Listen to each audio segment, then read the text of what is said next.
함께 보실 말씀은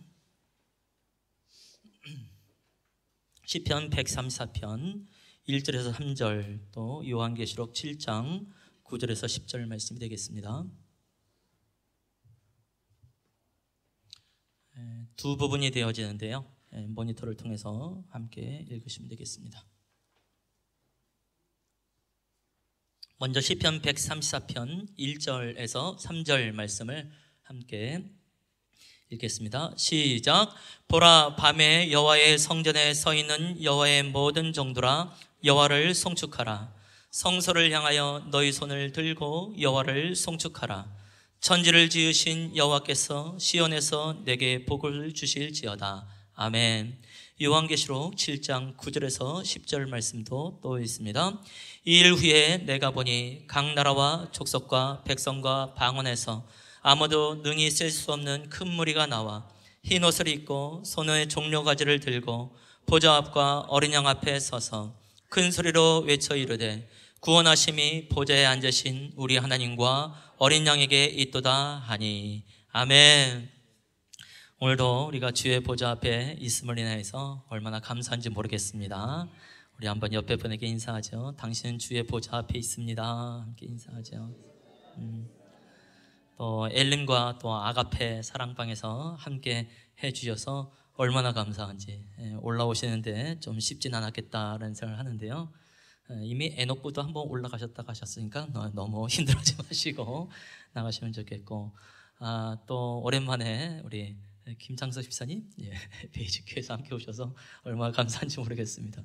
그때 우리가 아마 6월에 함께 뵙지 않았나 싶은데요, 또 함께 오시고, 저희가 그 예배 영상을 이제 페이스북에 이렇게 올리잖아요. 그럼 항상 우리 집사님이 공유해 가십니다. 얼마나 감사한지 참 늘 격려가 되고 좀 위로가 된다, 이렇게 말씀을 드리고 싶고, 오늘도 함께 우리가 주의 말씀 앞에 있게 되어집니다. 어떻게 예배할 것인가, 이제 네 번째 시간이 되어집니다.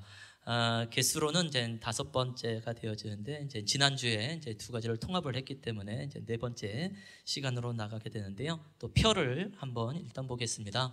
호흡이 있는 자마다 여호와를 찬양하라. 어떻게 찬양할 것이냐? 크게 세 가지로, 음성으로, 손으로, 몸으로, 그다음에 각각의 세 가지씩 해서 모두 9가지를 나누는데요, 우리가 이제 입으로 하나님께서 행하신 일을 입으로 말하면서 우리가 함께 적용도 해봤고, 또 실제로 이제 실습을 해봤는데요, 또 노래도 해보고, 그래서 특별히 이제 새 노래, 신령한 노래에 대해서 함께 말씀을 나눴고 또 해봤는데, 의외로 좋다가 오늘 또 훨씬 더 좋은 시간을 좀 갖지 않나라는 생각을 하게 됩니다. 사실 원래 콘티에 없었던 일인데요, 또 주님이 또 우리를 마음 주시고 또 인도하셔서 우리 온 영혼이 주를 향하여서 활짝 열리며 나갈 수 있는 참 아름다운 시간이 아닌가라는 생각을 하게 됩니다. 때론 이제 지나치게 반복이 많으면 좀 지루할 수 있어요. 그러나 우리의 영혼이 이제 주를 향하여서 집중되어져 있으면 그 반복되어진 것을 통하여서 또 하나님께서 하신 말씀이 무엇인지 또 알게 되어지죠. 특히 이제 성경 말씀을 암송해 보셨던 분들은 알지요. 한 구절 암송하는데요, 최소한 100번 이상 걸리죠.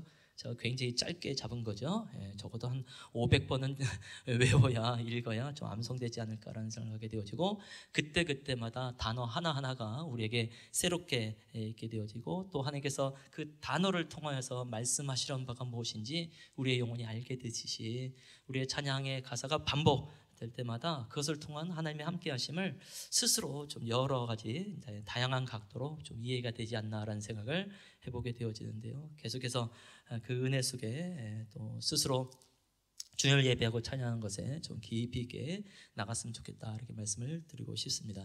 또 큰 소리로 하나님을 찬양하고, 또 손뼉으로 하나님을 찬양하고, 또 오늘은 이제 손 들고 네 번째 시간이 되어지는데요, 오늘도 한번 그런 시간을 가져보죠. 이제 두 사람씩, 또 세 사람씩, 양옆이 됐든지 앞뒤 사람이 됐든지 두 사람, 세 사람씩 한번 짝을 이뤄보시고요, 지난 한 주 동안 어떻게 사셨는지 잠시 한번 이야기를 나눠보십시다. 특별히 삶 속에서 또 하나님께서 나에게 주셨던 이러한 위로가 있었습니다, 이런 은혜가 있었습니다, 있으면 그것을 더 많이 나누시면 좋겠고요, 한번 옆에 분에게, 앞뒤 분들에게 1인당 30초에서 1분 사이 한번 이야기해 보시겠습니다.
예, 마무리하죠. 예. 많은 시간은 못 드려서 미안합니다만, 예. 우리 항상 예배 때 나는 침묵해야 된다고 하는 강력한 믿음을 가지고 헌신하는 분들이 계시는데 좀 서로 이야기하는 것을 통해서 또 주님의 인도함이 있지요.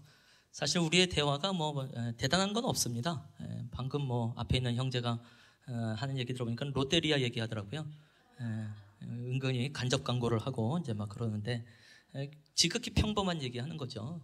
이런 걸 통해서 또 주님이 우리에게 주시는 또 은혜가 있고 또 교제하게 되어지거든요.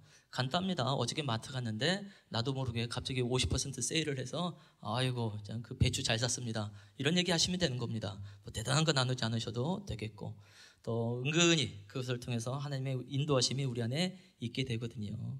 그래서 할 수만 있으면 교회에서는 좀 많이 나누시면 좋겠습니다. 아멘. 우리가 영상을 좀 하나 보려고 하는데요. 지난주에 한 사랑방, 친한 사랑방이 따로 좀 모임을 가졌어요. 그래서 나름 괜찮게 편집을 해서 보여줬더라고요. 우리 좀 다른 사랑방들은 좀 부러워하면서 함께 보도록 하겠습니다.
이렇게 교회 가면 늘 이렇게 잘한다고 칭찬받고 세움받고 하는 게 너무 좋았었고, 그러니까 그걸 통해서 계속 제가 예수 그리스도를 만나게 되고 교회를 제가 다니고 예수 그리스도 인격적으로 만나게 되고 이런 것들이 제 삶에 있어서 가장 큰 은혜이자 가장 잘하는 거죠. 교회를 나가게 되고 이게 제 삶을 아름답게 하고 빛나게 하고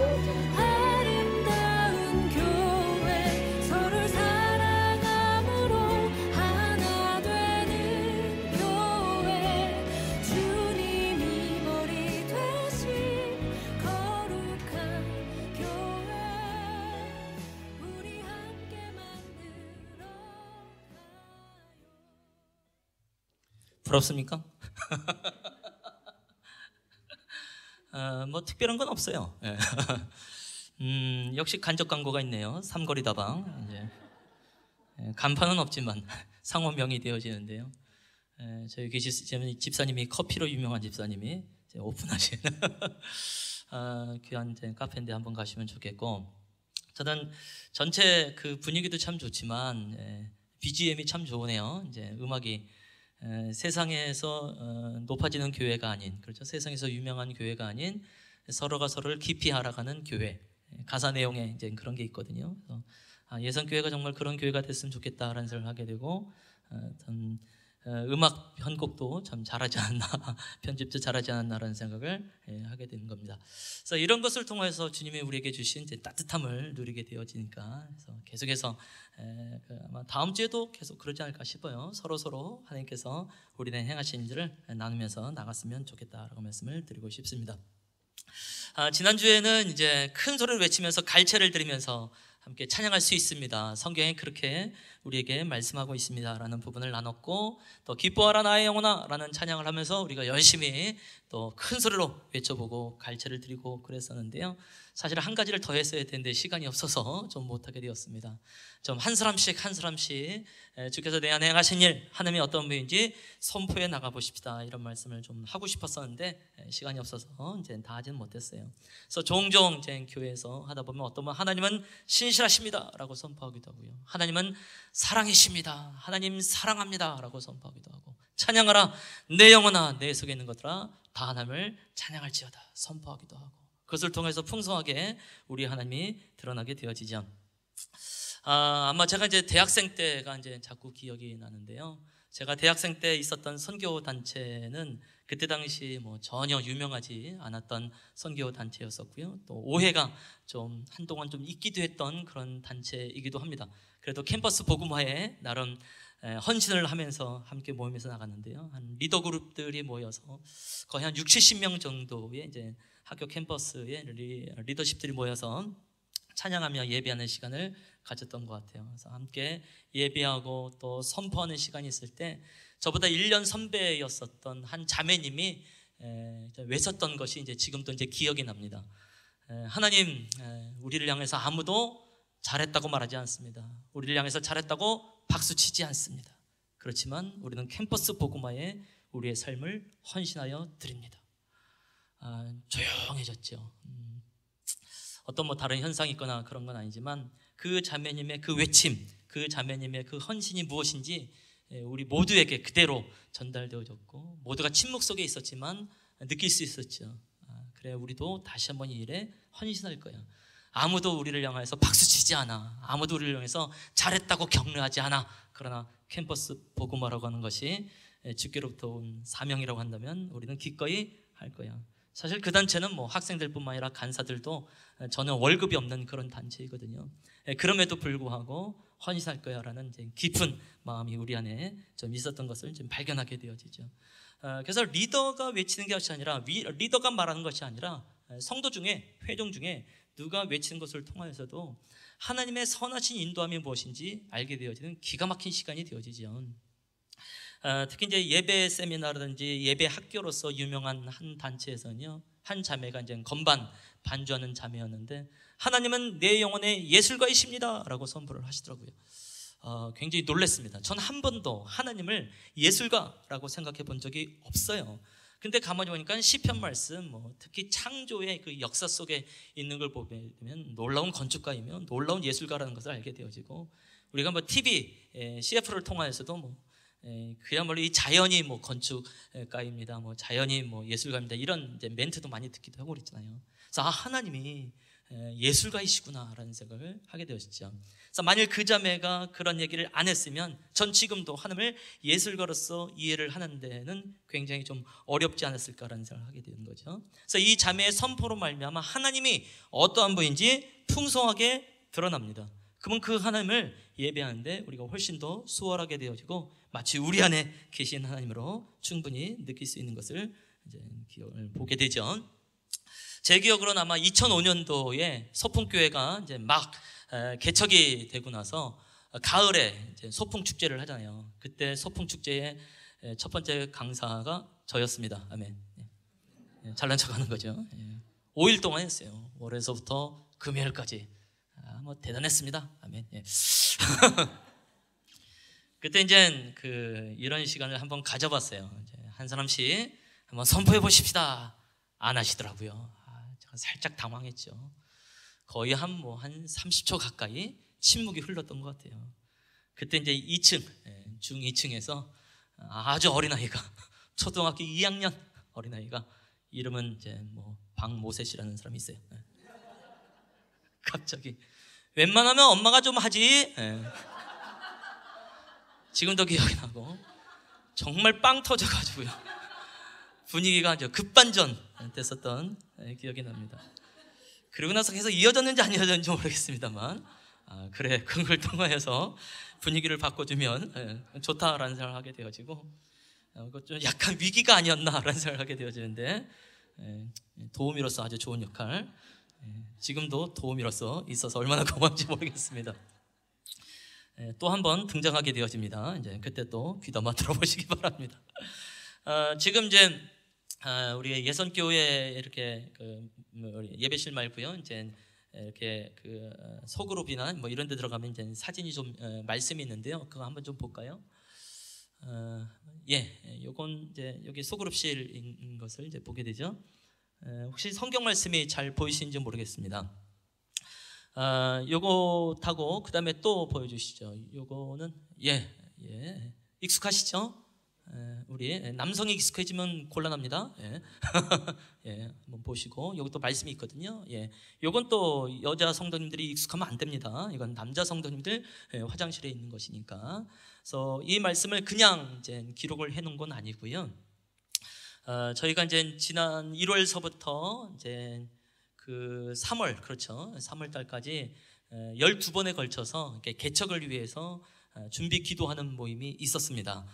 그때 작게는 뭐 대여섯 명이 모이고 많게는 뭐 10여 명이 모여서 함께 기도하는 시간이 있었는데, 그때마다 이제 우리가 함께 하나님을 찬양하고 또 말씀도 나눴지만 함께 선포하는 시간들을 늘 가졌던 것 같아요.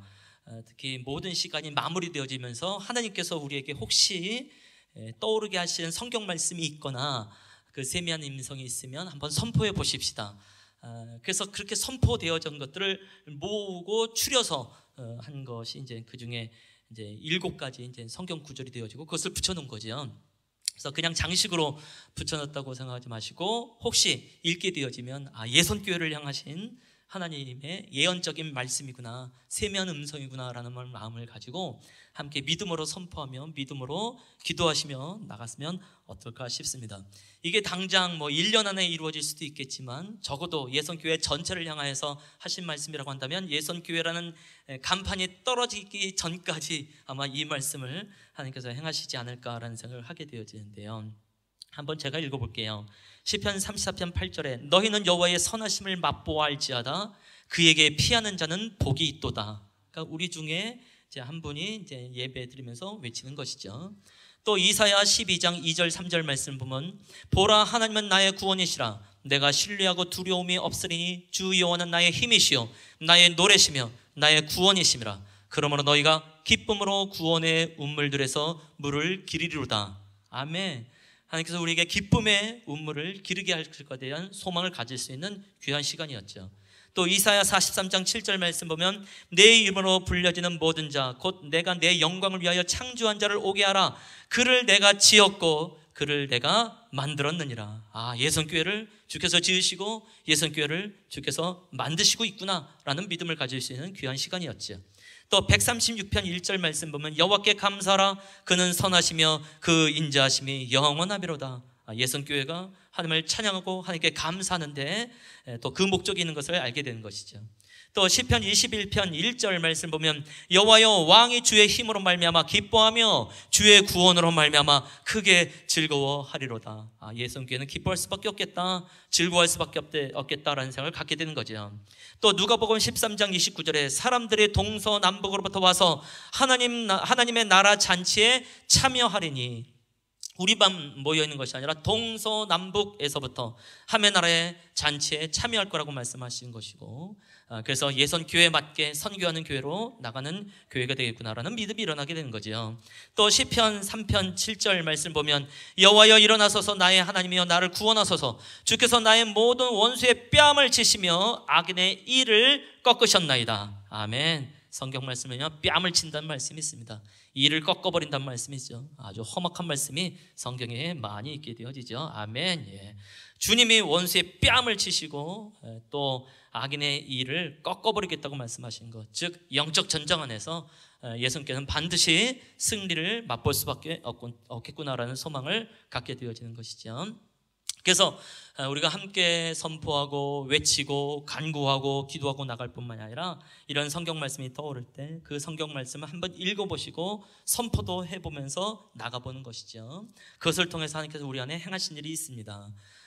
특히 이제 개인적인 기도를 이제 하실 때에 또 특별 새벽 기도회라든지 또 새벽 기도에 오셔서 기도하실 때 그냥 기도만 하게 되지 않지요. 하다 보면 떠오른 찬양이 있어서 그 찬양을 부를 때도 있고요. 어떨 땐 성경 말씀이 떠오르기도 하지 않습니까? 그래서 그 성경 말씀을 한번 찾아보기도 하고 이 말씀이 어떠한가 다시 한번 묵상해 보기도 하지요.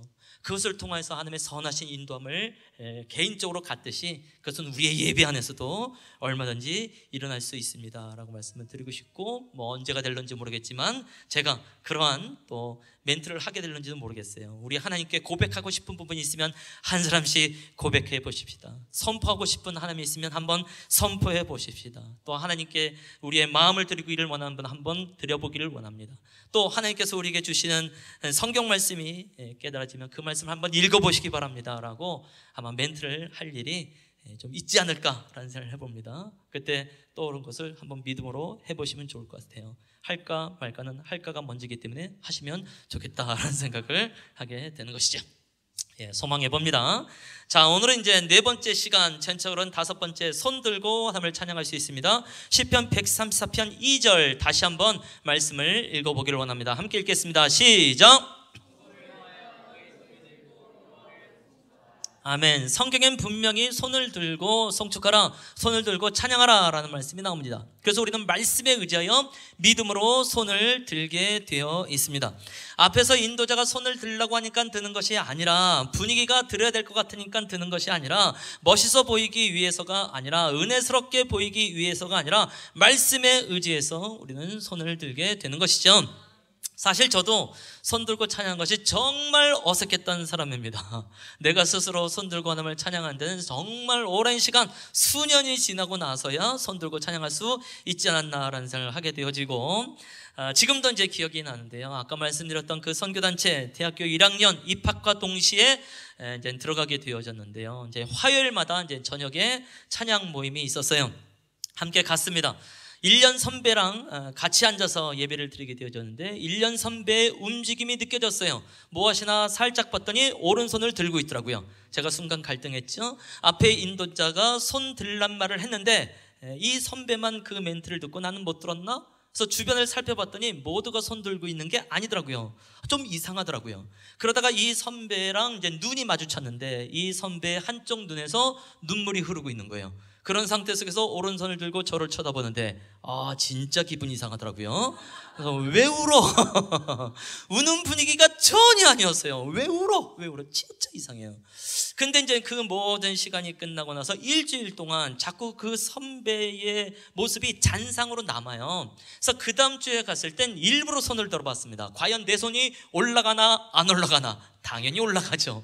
올라가 있는 손을 한참 쳐다봤다는 거 아닙니까? 이 손이 지금 왜 올라가 있는 거야? 하고 그 다음 주는 일부러 두 손을 올려봤습니다. 올라가더라고요. 또 한참 쳐다봤죠. 이 손이 지금 왜 올라가 있는 거야? 그 다음에 이제 주변 사람들을 살펴봤어요. 사람들이 어떻게 손 드나? 어떤 사람은 이러고 손 들고 있고, 어떤 사람은 이러고 있고, 어떤 사람은 이러고 있고, 어떤 사람은 이러고 있고, 다 따라서 해봤습니다. 왜요? 무엇이 멋있어 보일까라는 의도 속에서 그냥 그렇게 했어요. 그게 그냥 이 단체의 문화인가 보다라는 생각을 하게 되어졌죠. 그러다가 3년의 시간이 지나면서 이제 시편 말씀을 이제 공부할 수 있는 이제 기회가 있었어요. 그때 이제 이런 말씀을 발견하게 된 것이죠. 성경 말씀에 손 들고 찬양하는 말씀이 있었네. 진짜 20년 가까이 신앙생활을 했음에도 불구하고 한 번도 그런 성경 구절을 발견하지 못했죠. 그러니까 손 들고 찬양하는 것이 굉장히 어색했는데 성경 말씀에 있다고 한다면 말씀에 의지해서 손 들고 찬양하면 되겠구나. 그건 동일하게 우리 성도님들에게도 마찬가지인 줄로 믿습니다. 말씀에 의지하여 믿음으로 손을 들고 나가보십시다. 특별히 오늘따라 처음 배우면서 불렀던 찬양의 가사가 워낙 은혜스러운 가사인지 몰라도 몇몇 분들이 스스로 알아서 손 들고 찬양을 하더라고요. 얼마나 감사한지. 근데 우리 이제 소풍교회에서는 아직은 이렇게 익숙지 않아서 이제 가만히 계셨는데 다음 주에 또 오시면 아마 익숙하게 되지 않을까라는 생각을 해보게 되는 것이죠. 그래서 말씀에 의지해서 우리가 손 들고 찬양할 수 있습니다. 몇 가지 의미를 가질 수 있어요. 당연히 손을 든다는 것은 헌신의 의미를 갖게 되겠지요. 특히 옛날에 우리가 많이 불렀던 찬양, 주님 내가 여기 있사오니 나를 받으소서 나를 보내소서, 그러면 자연스럽게 손을 들게 되어 있더라고요. 또 전부여 의지 없어서 손 들고 옵니다. 그때는 또 손을 들더라고요. 이게 손 드는 찬양에 대한 이제 전용인가 보다라는 생각을 때로는 하게 되는데요. 사실 손 들 때 이제 헌신의 의미, 선서라는 것이 좋은 예가 되겠습니다. 나는 이 공동체에 헌신합니다라는 의미 속에서 이제 손을 들게 되지요. 특히 이제 우리 소풍교회 또 예선교회는 사도신경을 할 때 오른손을 들고 합니다. 이제 아마 처음으로 이제 소풍교회를 가셨을 땐 조금 어색하지 않았을까라는 생각을 하게 되고, 저도 그전 교회들이 그렇게 손들고 사도신경을 한 적이 없었기 때문에 좀 어색했지만 하다 보니까 이게 맞다는 생각이 좀 들기도 하더라고요. 신앙 고백을 하는 거니까 헌신의 의미가 있겠죠. 그래서 괜찮은 상징입니다 이렇게 말씀드리고 싶고, 또 몇몇 목사님들에게 우리 교회는 손들고 선설하듯이 사도신경합니다 라고 말씀드리면 우리 교회도 그렇게 하고 있습니다 라는 이야기를 듣기도 하는 것이죠. 그래서 한번 믿음으로 손들고 또 사도신경 해보시면 좋겠다는 것이죠. 그런가 하면 이제 손을 들게 되어지면 환영의 의미가 있게 되겠죠. 또 축복의 의미가 있게 되겠죠. 어린아이가 아빠를 향해서 아빠 하고 달려갈 때 아빠는 기꺼이 환영하고 축복합니다. 마찬가지겠죠. 우리가 하나님께 두 손 높이 들고 아빠 아버지요, 그때 하나님께서 우리를 향하여서 뭐야 꼭 이런 식으로 예배드려야 돼? 너희 개척하더니 이상해졌구나? 그러시겠습니까? 결코 그렇지 않습니다. 하나님은 우리의 행동을 인하여서 조금도 당황해 하시지 않습니다. 아멘. 물론 옆에 사람은 당황합니다.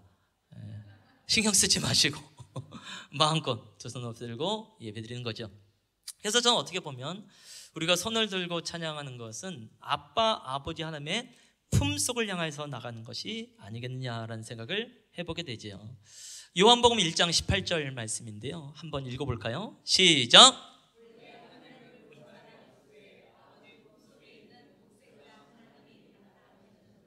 아멘. 독생하신 하나님이 예수님이겠죠. 예수님이 어디 계시다고요? 아버지 품속에 계시다 이렇게 말씀하고 있습니다.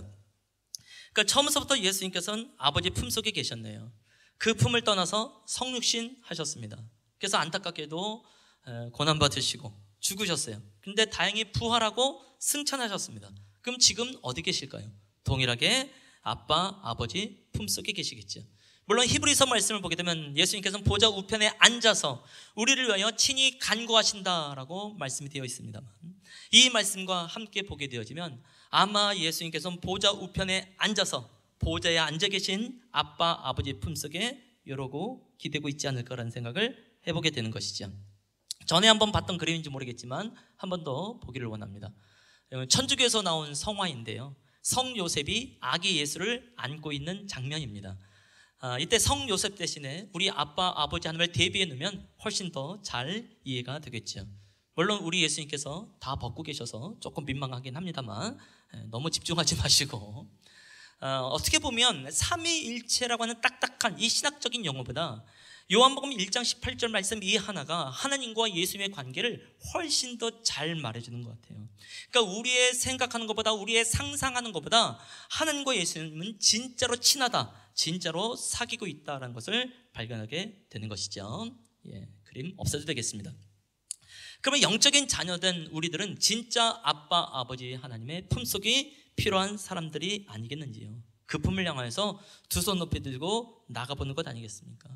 그럴 때 인생의 안정감이 무엇인지, 안식이 무엇인지, 평강이 무엇인지 알게 될 줄로 믿는 것이죠. 이 땅에서는 안정감을 찾기가 참 어렵습니다. 안정감은 굉장히 중요한 것이죠. 무엇을 해도 담대하게 할 수 있는 것은 안정감이 있을 때야 비로소 가능한 것이니까, 혹시 실수를 했다 할지라도, 실패를 했다 할지라도 다시 한번 회복될 수 있는 것은 안정감이 있을 때야 비로소 가능하게 되겠죠. 근데 이 땅에선 안정감을 찾기가 너무너무 힘들어졌습니다. 한동안 이 땅의 진정한 안식처는 가정입니다 라는 얘기를 많이 했는데 우리는 아멘하지 않습니다. 한 분은 픽 우시셨고, 생각보다 한국 가정이 그렇게 행복하지 않습니다. 생각보다 한국 가정이 그렇게 건강하지 않습니다. 그것은 교회 내에 있는 가정 또한 생각보다 그렇게 행복하지 않더라고요. 그렇게 건강하지가 않더라고요. 그래서 우리 중에 어떤 분은 왜 은혜 받다가 갑자기 가정 얘기해가지고 나를 시험 들게 만들어, 뭐 이런 사람이 있기도 합니다. 그만큼 이 땅에서는 안식처를 찾기가 참 힘들구나라는 생각을 하게 되는 것이고요. 어떻게 보면 교회도 진정한 안식처가 아닌가 보다라는 생각을 또 요즘 정말 많이 하게 되는 것 같아요. 특히 2000년도 이후로 넘어오면서 10여 년 전서부터 교회가 너무너무 불안한 거예요. 우리도 많이 듣잖아요. 그동안은 교회가 세상을 걱정했는데 이제는 세상이 교회를 걱정한다고 말하게 되어지니까 그 교인으로서 우리 스스로도 좀 불안함을 느끼게 되어지죠. 그렇지만 어떻게 보면 조금 더 깊은 얘기는지 모르겠지만 절대로 포기하지 아니하며 우리는 두 손 높이 들고 아빠, 아버지 하나님의 품속을 향해서 나가는 것입니다. 왜? 거기에 안정감이 있기 때문에 그렇습니다. 거기에 안식이 있기 때문에 그렇습니다. 그런 의미 속에서 우리가 오른손을 들어보는 거죠. 그런 의미 속에서 우리가 두 손을 들어보는 거죠. 내가 마치 아빠, 아버지 하나님의 품속을 향해서 달려가듯이, 물론 내 눈에 보이는 분은 아닙니다만 나의 육신의 의지의 결단을 가지고 두 손 높이 들기 시작할 때 내 눈에 보이지 않날지라도 우리가 불렀던 찬양 그대로 두 손으로 나를 굳게 잡아주시네라고 하는 그 말씀이 무엇인지 우리의 전 영혼이, 우리의 마음이 알게 된다고 한다면 우리의 육신의 표현은 얼마든지 가능하고 자원함으로 할 수 있습니다 라고 말씀을 드릴 수밖에 없고, 이것은 어색함을 능히 극복할 수 있습니다 라고 말씀을 드리는 것이죠. 그래서 우리가 이제 교회에 올 때 내가 좀 개척교회 도와준다 뭐 이런 마음으로 오시지 마시고, 또 우리 소풍교회에서 이제 오실 때도 오늘 어떤 마음으로 오셨는지 모르겠지만 나는 아빠, 아버지 하나님의 품속을 향해서 간다. 특히 이 예배시를 하나님 아버지의 좀 안방으로 여기시면 어떨까라는 생각을 하게 되는 거죠. 이 안에서 정말 주님과의 친밀감을 좀 누려보시고 또 주님과의 친함을 누려보다 보면 정말 내 안에 맞는 하나님께서 주시는 그 봉사가 좀 일어나게 되어지고요, 그 섬김의 영역이 일어나게 된다고 믿습니다. 아까 우리가 이제 맨 마지막에 불렀던 찬양 멘트로도 함께 했습니다만, 주의 영광 이곳에 가득해. 아빠, 아버지 하나님의 이 안방에 가득함으로 인하여서 그 하나님을 경험함으로 인하여서 모든 열방이 주볼 때까지 우리가 헌신할 수 있지요.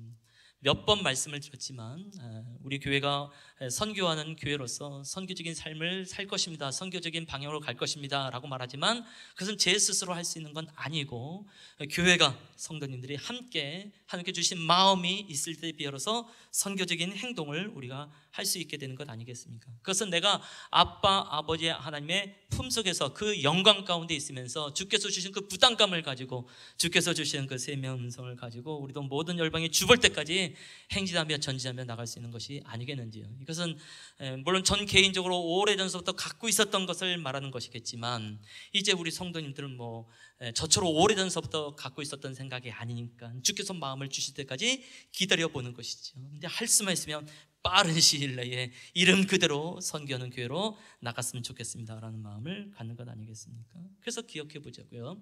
우리가 두 손을 높이 들 때마다 나는 아빠, 아버지 하나님의 품속을 향해서 나아갑니다. 그러다 보면 그런 은혜가 좀 있는 것 같아요. 이제 혈루병 여인 우리가 기억을 하죠. 12해 동안 굉장히 고통스러웠습니다. 그래도 지나가는 예수님의 옷자락만 만져도 나을 수 있겠다는 마음을 가지고 옷자락을 만지죠. 실제로 행위가 나타나게 되어졌습니다. 그때 예수님께서 당시에게 능력이 나가신 것을 느끼셨다고 그랬어요. 아셨다고 되어 있어요. 그래서 그런 생각을 하게 되어지는데요, 영적 모세관 현상. 제가 왜 이렇게 말씀을 드리냐면 제가 이제 개인적으로 아주 이제 친분이 있었고, 제가 또 한동안 이제 사역했던 교회에 한 목사님이 당시에 좀 간증을 좀 하셨어요.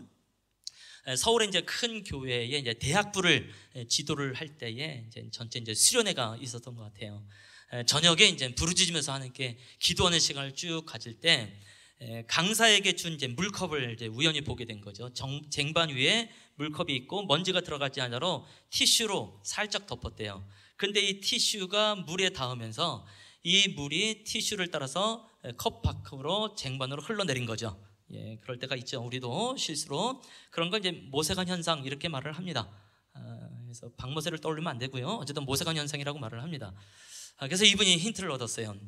잠깐 기도회를 멈춘 다음에 잘 보라고, 이 티슈를 통해서 컵에 있는 물이 얼마나 흘렀는지. 그래서 쟁반에 있는 물을 다시 따라 부었는데 거의 절반 가까이의 물이 흘렀다는 거예요. 그러면서 말하기를, 지금부터 우리가 기도할 땐 두 손을 높이 들고 하나님의 보좌를 타치하듯이 기도해 보십시다. 그럼 하나님의 보좌에 있는 생명수 샘물이 우리에게 흘러 넘치지 않겠습니까? 참 놀라운 지혜의 멘트가 아닌가라는 생각을 해봐야 돼요. 그때 아주 뜨거운 기도의 시간을 갖게 되어지고 참 많은 청년들이 회복되어지고 또 고침받는 은혜가 있었다라는 얘기를 들으면서 이런 걸 영적 모세관 현상이라고 말할 수 있겠구나. 그래, 어떻게 보면 혈루병 여인이 예수님의 옷자를 잡은 것은 그런 것과 같애라는 생각을 해보게 되죠. 갑자기 막 손 들고 찬양하겠다는 마음이 막 일어나지 않습니까? 이쯤 되면 나 암 떨어지겠네, 이쯤 되면 당뇨병 낫겠네, 이쯤 되면 뭐 관절통 뭐 해결되겠구나라는 마음이 일어나지 않습니까? 하여튼 믿음으로 우리가 한번 손을 들고 나가는 것이 얼마나 귀한 것인가. 자, 마지막으로 나오게 되어지는 것은 당연히 손을 들면 국제적으로 다 통합니다. 그것은 항복이죠. 항복하면 모두가 다 알게 되어집니다. 이것은 성경에서 이제 우리가 좀 더 발견하게 되어지는데요. 역대하 20장 21절 말씀 또 같이 한 목소리로 읽어주시기 바랍니다. 시작.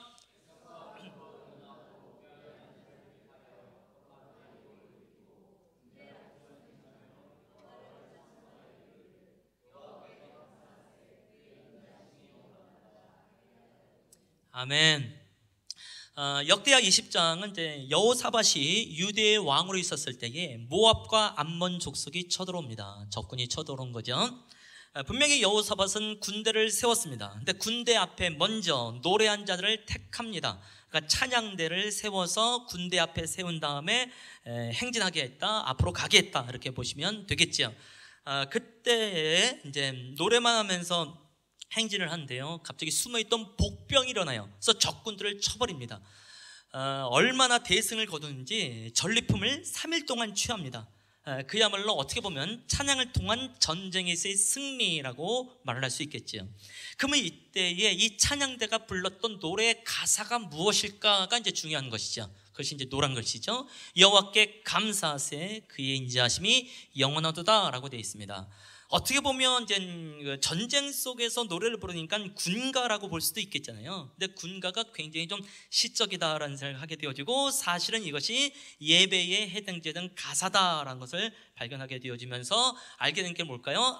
이 전쟁은 사실은 예배이구나, 이 전쟁은 사실은 찬양이구나라는 것을 알게 되어지고, 흔히 우리가 좀 듣게 되어지는 성전, 거룩한 전쟁인 것을 알게 되어지죠. 그래서 그때 당시는 예배가 전쟁이고 전쟁이 예배가 되기 때문에 그렇습니다. 어쨌든 이들은 하나님을 예배하면서 나아가게 되어지는데요, 감사하면서 찬양하면서 나가죠. 이때 감사라는 단어가 굉장히 중요한 단어입니다.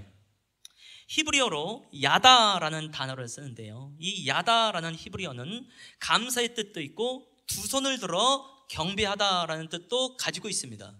그럼 우리는 상상할 수 있어요. 찬양대가 적군을 향해서 두 손 높이 들고 가면서 노래를 불렀구나. 그러면 도대체 이 두 손을 높이는 것은 누구에 대한 항복이냐? 이게 과연 적군에 대한 항복이냐? 아니죠. 하나님께 대한 항복이라고 봐야 되겠지요. 하나님, 이 전쟁에서 우리가 할 수 있는 것은 아무것도 없습니다. 하나님 항복합니다. 그때 하나님께서 항복한 사람들을 넘어서 하나님이 하나님의 일을 친히 행하시는 것이죠. 자, 전쟁이 났을 때 최고의 전략, 그것은 하나님께 항복. 마찬가지겠죠. 우리의 인생에 있어서 최고의 지혜, 하나님께 항복하는 데 있다고 믿습니다.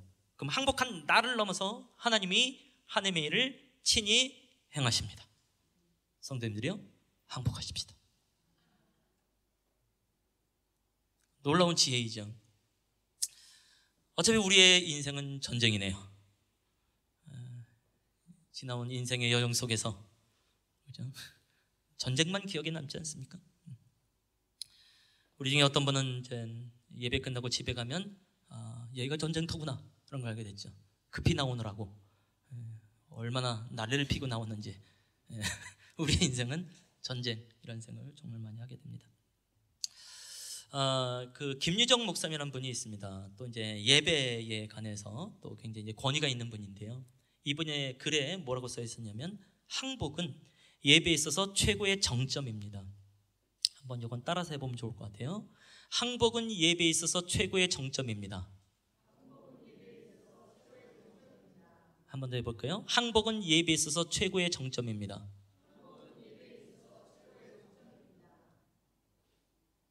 그러니까 예배와 항복이 만나는 거죠. 그러니까 당신이 하나님께 항복하기 전까지는 하나님을 예배했단 말 하지 마십시다, 이런 말이 될 수 있겠죠. 그 내가 어떤 순서를 다 했다고 해서 1시간의 예배를 드렸다고 해서 뭐 3, 40분의 찬양을 했다고 해서 난 예배를 드렸다라고 말할 수 없다는 거죠. 당신의 인생에서 하나님께 항복해 본 적이 있습니까? 특히 인생에 항복이 많은 분들, 그런 분들은 예배 드리는 게 굉장히 쉽습니다. 어차피 내가 할 수 있는 건 아무것도 없는 줄 알고 하나님을 신뢰함으로 예배할 수밖에 없게 되어지니까. 아마 대표적인 성경에서의 예배가 아브라함의 예배가 아닐까라는 생각을 해보게 되는 거죠. 아브라함이 이삭을 드린다는 것이 이게 얼마나 어려운 일입니까? 기꺼이 그 일을 행하고 예배의 테스트를 이제 통과하지요. 그때 하나님께서 말씀하시는 부분이 있습니다. 창세기 22장 18절 말씀인데요. 한번 읽어볼까요? 시작. 또 내 씨로 말미암아 천하 만민이 복을 받으리니 이는 내가 나의 말을 준행하였음이니라 하셨다 하니라. 아멘. 네가 나의 말을 준행하였다. 이것을 새 번역 버전으로 보게 되면 네가 나에게 복종하였으니 라고 되어 있습니다. 그러니까 아브라함은 하나님께 복종한 거죠. 그때에 하나님께서 원하시는 예배를 드릴 수 있게 됐다, 이렇게 말씀을 드릴 수 있지 않겠습니까? 그래서 우리 성도님들에게도 권해드립니다. 항복하십시다. 특히 이제 대부분이 이제 자녀들을 다 이제 키워보신 분인데요. 자녀를 키우는 게 내 뜻대로 되질 않더라고요. 그냥 전쟁이더만요. 저는 애를 낳으면 애가 아빠 뜻대로 할 줄 알았습니다. 안 합니다. 애들을 키우면서 정말 딱 하나 배웠어요. 애들은 사악하다. 아닙니까? 아멘은 없고 웃음만 있는데 우리 애들만 사악한가 봐요. 좋겠습니다. 좋은 애들 키워서 계속 열심히 키워보시기 바랍니다. 지금 뭐 여기도 저기 사악한 애들 저기도 있어요. 예. 그래도 3명씩이나 있습니다. 예. 한 집안에. 예, 또 우리 뭐라고 하는데요? 예, 저 안에서 예, 우리 둘째 아들 얘기 또 해보죠. 예, 아마 5살이나 6살인 것 같아요. 온 가족이 차를 타고 가고 있는데 우리 보고 뭘 물어보냐면 갑자기 아가리나 시가리나가 뭐냐요? 들어봤습니까? 아가리나 시가리나 모르잖아요. 야, 그게 뭐냐 그랬더니 자기가 만든 욕이랍니다. 그런 욕이 있는지 없는지 확인치 않고 물어본 거예요. 저희 집에서는 지금도 가장 심한 욕은 아가리나 시가리나. 그 뜻을 아무도 모릅니다.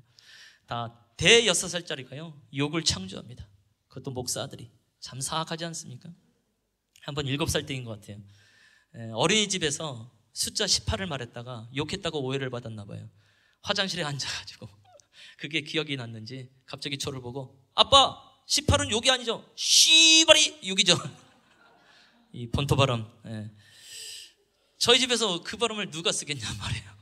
야, 황당하더라고요. 이런 얘기를 그 전에 이제 소풍교회 이제 부목사님으로 계셨던 한 분께 말씀을 드렸더니 이제 그 사모님이 자기 큰아들 얘기하더라고요. 큰아들이 지금 전도사예요. 7살 때 밖에서 나름대로 좋은 말을 들었다고 생각했대요. 한 번은 엄마 얼굴을 빤히 쳐다보면서 초롱초롱 하면서 엄마 쌍년. 역시 목사 아들 김대영 목사님이었고 지금 큰아들은 김민재 전도사라고 저희 교회도 잠시 방문하고 뭐 그러긴 했었는데 이게 참 자녀를 키운다는 게 참 쉬운 게 아니다라는 생각을 정말 많이 하게 됐죠. 특히 아마 이제 큰아이가 중학생이 되면서부터 항복하는 일이 훨씬 더 많았던 것 같아요. 왜냐하면 이 교육비를 내기가 어렵잖아요. 소위 사교육비, 이게 뭐 웬만한 한국교회 교육자들이 그것을 뭐 쉽게 할 수 있는 영역이 아니니까. 그래서 정말 그 무릎 꿇고 손 들고 기도하는 시간이 참 많이 있었던 것 같아요. 또 반복되는 기도는요 어느 순간 더 이상 할 말도 없습니다. 그래서 무릎 꿇고 손 들고 가만히 있을 때가 여러 차례 있었던 것 같아요. 그럼 팔이 아프잖아요. 그럼 그대로 엎어지는 거예요. 그래서 손 다 들고 주님 어떻게 하면 좋겠습니까? 나중에 저의 모습을 떠오르면서 한 코미디언이 떠올랐어요.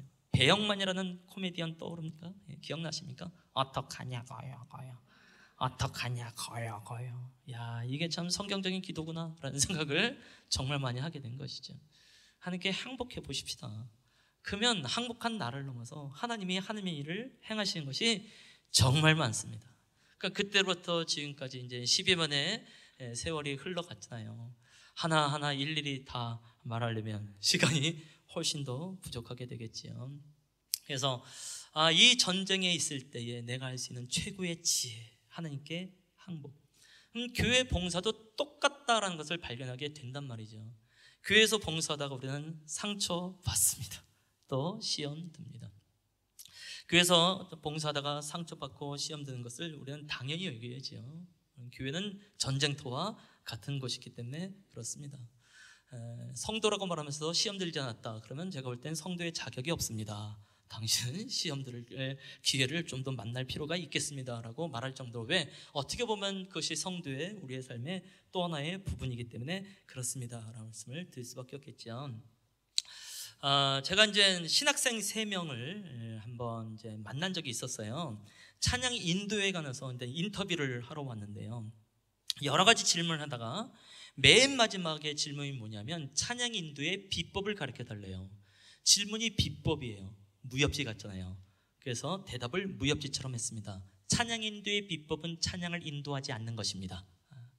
자, 왜냐하면 이제 구약의 제사장들은 제사 인도자가 아니었죠. 가장 앞장서서 가장 열정적으로 제사하던 사람들이죠. 마찬가지죠. 오늘날 우리에겐 과연 예배 인도자가 있는가, 찬양 인도자가 있는가, 지휘자가 있는가, 반주자가 있는가? 그렇지 않죠. 모두가 예배하고 모두가 찬양하는 사람이죠. 내가 인도자라는 사실을 인식할 때 그때부터 땀나고 삑사리가 나더만요. 오늘도 삑사리가 좀 났는데, 제가 인도자라는 것을 인식했기 때문이 아니라 어느 한 분이 먼저 나오는 바람에 같이 따라 나온 거죠. 뭐 박목 씨의 아들 뭐 성택 집사님은 말은 못하겠지만 그리고 돌아보면 진짜 아이고, 내가 인도라는 사실을 진짜 인식하면 저 스스로도 틀리고 뭐 아무튼 헤맬 때가 참 많이 있어요. 그래서 내가 말한 것에 나도 해당되는구나라는 것을 알게 되어지는 것이죠. 어차피 사람은 사람들을 인도할 수 없습니다. 저를 향해서 늘 말하지만 이게 또 쉽진 않은데, 잘 생각해 보자고요. 사람은 사람들을 인도할 수 없습니다. 다 인도들 해봤잖아요, 어느 정도. 반대로 사람들도 사람의 인도를 안 받습니다. 아멘. 우리 성도님들이 저의 인도를 받고 저를 집중하는 것 같지만 저는 믿지 않습니다. 왜? 저는 사람을 알기 때문에, 저를 알고 사람, 성도님들이 어떤 사람인지 알기 때문에 그런 것이죠. 그래서 어떤 봉사를 할 때, 어떤 섬김을 할 때 굉장히 중요한 지혜인 것 같아요. 사람은 사람들을 인도할 수 없고 사람들도 사람의 인도를 안 받는다. 각자 자기 거 열심히 하시면 되는 겁니다. 판단할 필요도 없는 것이고. 그래서 최고의 예배자, 최고의 찬양하는 사람이 되십시오. 특별히 찬양팀에게 말하는 것이죠. 무릎 꿇어야 될 때 한번 무릎을 꿇어 보십시오. 그러면 성도들은 손이라도 듭니다. 내가 뛰어야 될 때, 춤을 춰야 될 때 한번 뛰어보시기 바랍니다. 그러면 성도들은 서서 박수라도 칩니다. 성도들이 하지 않는 것 때문에 왜 안 하냐고 말할 게 아니라 윽박지를 것이 아니라 내가 최고의 예배자, 최고의 찬양하는 사람이 되다 보면 그 은혜가 무엇인지 알게 됩니다. 만일 왜 안 합니까? 오늘 밥 안 먹고 왔습니까? 인상들이 왜 그럽니까? 라고 말하면 그것은 인도질입니다 라는 얘기를 할 수밖에 없는 거죠. 근데 마찬가지인 것 같아요. 우리의 봉사에 있어서도 내가 자꾸 왜 안 합니까? 왜 이런 거 하자는데 왜 안 합니까? 라고 말하면 그때부터 아마 봉사질로 넘어가는 것이 아닐까라는 생각을 해보게 되는 것이죠. 그래서 우리의 인생에 있어서 때로는 우리의 이 봉사에 있어서도 손을 든다는 것은 놀라운 지혜입니다.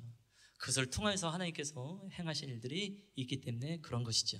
그것은 우리의 삶 속에서도 동일하게 나타나지 않습니까? 한번 믿음으로 손들면서 나가봤으면 좋겠는데요. 마침 우리 김찬수 집사님이 계셨는데, 아마 한 10년 전쯤인 것 같습니다. 우리 집사님이 부산의 수영록 교회라고 좀 크신 교회에서 계셨는데요. 거기 사명자 학교라고 하는 그 제자 훈련 학교가 있지요. 소풍교회에서 하고 있는 BBC와 같은 거라고 보시면 좋을 것 같아요. 아마 초기였던 것 같고요. 60대 초반에 한 남자 집사님이 일어나서 하신 말씀이 지금도 기억이 납니다.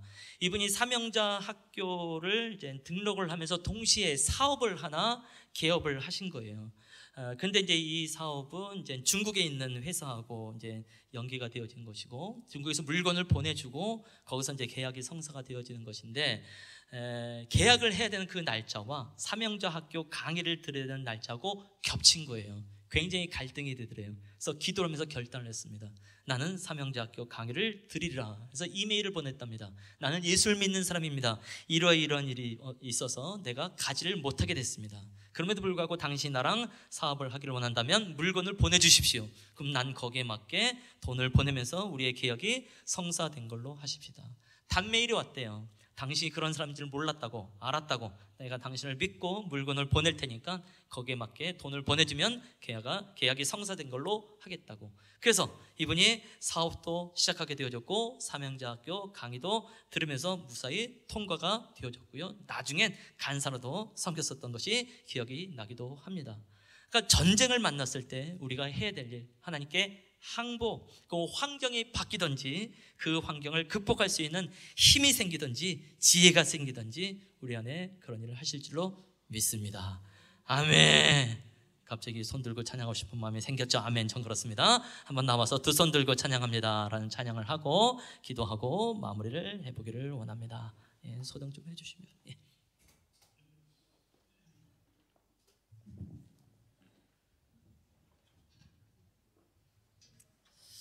한번 기억해 보죠. 하나님, 나도 참 전쟁 속에 있는 사람입니다. 하나님, 이 전쟁에서 내가 할 수 있는 것이 참 없네요. 하나님께 한번 두 손 높이 들고 하나님의 신뢰함으로 예배해 보겠습니다. 근데 하필이면 이 전쟁이 왜 가정에서 있냐 이거죠. 왜 하필이면 이 전쟁이 왜 가족 간에서, 부부 간에, 왜 자녀와 부모 간에, 왜 형제지 간에 있는가? 또 이 전쟁이 하필이면 왜 교회에 있는가? 하필이면 왜 또 사랑방에 있는가? 우리의 인생인 걸 어찌하겠습니까? 우리가 불평도 해보고 미워도 해보고 다시 또 사랑도 해보고 해보지만 참 쉽지 않더라고요. 여전히 내가 하려는 무엇을 하려고 할 때에 어려워진 것을 보면서 우리 하나님께 한번 항복해 보십시다. 그래서 두 손 높이 들고 나가보는 거죠. 또 어떤 분은 내가 정말 혈류병 여인처럼 예수님의 옷자락을 만지듯이 나도 한번 손을 들어봅니다. 혹시 그 영적인 모세관 현상이라는 것이 나한테도 있을 수 없는 것입니까? 오랜 동안 참 버티고 견뎌왔었던 부분인데 내가 두 손 높이 들고 나가는 것은 그 모든 치유와 그 회복이 주께로부터만 오는 줄 알아서 내가 두 손 높이 들고 나아갑니다. 또 어떤 분은 난 인생에 안정감이 없는 사람입니다. 내가 한번 아빠 아버지 하면 품속을 향해서 나가보지요. 그 품을 통하여서 그 아버지 하면 그 사랑이 무엇인지, 그 심장 박동 소리가 어떤 것인지 내가 한번 누려보기를 원합니다. 그런 마음으로 우리는 두 손을 높이 들고 한번 찬양하며 나가기를 원합니다. 두 손 들고 찬양합니다. 다시 오실 왕 여호와께 오직 주만이 나를 다스리네. 예, 주님, 한 번 더 찬양합니다. 두 손 들고 찬양합니다. 두 손 들고 찬양합니다. 할렐루야. 주님, 다시 오실 왕 여호와께 오직 주만이 나를 다스리시옵소서. 나를 다스리네. 나 주님만을 섬기리. 나 주님만을 섬기리. 헛된 마음 버리고 성령이여 내 영혼 충만하게 하소서. 주님 앞에 내 생명 드리리라. 한 번 더 찬양해보죠. 두 손 들고 찬양합니다. 두 손 들고 예 주님 찬양합니다. 다시 오실 왕 주님 옆에 항복하며 나갑니다. 오직 주님 앞에만 항복하며 나갑니다. 주의 아버지 품속을 향해서 나갑니다. 나 주님만을 섬기리. 나 주님만을 섬기리. 혈류증을 앓던 여인처럼 예수님의 옷자락을 만지듯이 두 손 높이 들고 나아가 봅니다. 주님 주로 말미암아 생명에서 샘물로 내어 내 체육이 이겼다. 그 치유가 무엇인지 그 회복이 무엇인지 알게 된 줄로 믿습니다. 주님 충만하게 나 주님만을 섬기리. 나 주님만을 섬기리. 헛된 마음 버리고 성령이여 내 영혼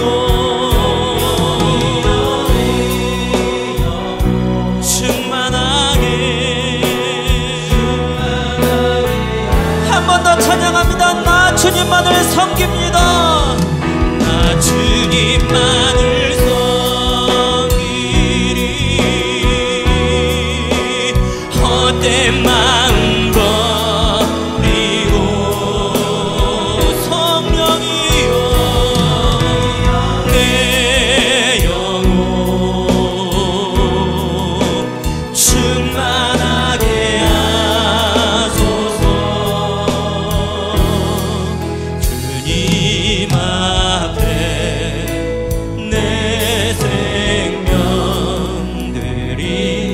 우리 한번 기도하는 시간이 되어지죠. 항복해야 될 병들 그냥 항복하면서 기도하는 시간이 되기를 원하고, 내가 아빠 아버지 품속에서 나갑니다 라는 마음을 갈 땐 그렇게 기도하기를 원하고, 주님 내가 마치 혈병 여인처럼 주의 생명수 생물의 치유함이 필요한 사람입니다 라고 기도할 들 필요할 있는 분들과 함께 기도하면서 나가죠. 각자의 고백으로 간구가 있었든지 결단이 있었든지 함께 주님 앞에 기도하는 시간이 되기를 원합니다. 함께 기도하시겠습니다. 주님 맞습니다. 내가 두 손 높이 들고 주의 보좌 앞으로 나갑니다. 내가 두 손 높이 들고 아빠 아버지 하나님의 품속을 향해서 나아갑니다. 주님 내 인생에 있어서 아버지 내가 스스로 내 능력을 가지고 할 수 있는 것은 한계가 많습니다. 주님 뭔가를 하려면 할수록 주님 내 무한한 능력이 아닌 오히려 한계를 아버지 여길 수밖에 없는 것을 원합니다. 주님 능력의 한계 속에서 한계의 한계 속에서 관계의 한계 이룰 수 있는 것이 무엇인지 주님 돌이켜보면 내 삶 속에 아버지 전쟁이 있는 것을 아버지 고백하면서 나갈 수밖에 없습니다. 주님 맞습니다. 두 손 높이 들고 행복합니다. 행복한 나를 넘어서 하나님의 일을 진정하는 것을 볼 수 있도록 지어두시고 인도하여 주시옵소서. 주 우리의 성도들 한 분 한 분의 질병의 전쟁을 보면서 아버지여 하나님의 아버지여 아픔을 전쟁을 통해서 주 앞에 앞에 나갈 수밖에 없는 것을 고백합니다. 주여 이 전쟁 속에서 우리가 할 수 있는 일이 얼마나 없는지 주님께서 두 손 높이 들고 주 앞에 나가며 행복한 우리의 인생을 넘어서 하나님의 일을 진행하여 주시옵소서. 아버지 하나님의 선교회가 아버지 하나님 어떻게 하면 예배하는 나갈 수 있는지 어떻게 하면 선교하는 교회로 나갈 수 있는지 아버지여 선포만 하는 게 없습니다. 아버지 우리의 노력으로 얘기하는 것을 고백합니다. 주께서 아버지의 하신 것을 가진 것을 고백하고 주 우리의 인생 주 앞에 한번을 배울 수 있게 해주시옵시고 주님의 아버지 보좌 앞에서 아버지 품 안에서 그 한조금을 놓쳤을 수 있는 그런 예수님이 될 수 있게 해주시옵소서. 주님 주로 말미암아 노래가 필요하고 고백합니다. 주로 말미암아 노래가 필요하고 고백하고 그 철을 나갈 수 있도록 인도해 주시옵소서. 아버지 주님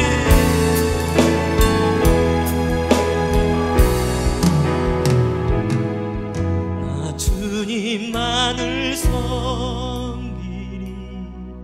예 주님 헛된 마음 버리고 성령이여 내 영혼 성령이여 내 영혼 예 주님 나 주님만을 섬기리. 주님만을 섬기리.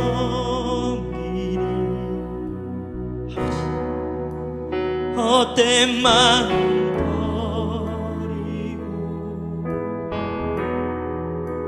성령이여 내 영혼 충만하게 하소서. 주님 앞에 내 생명 드리리라. 주님 앞에 내 생명, 주님 앞에 내 생명 드리리라.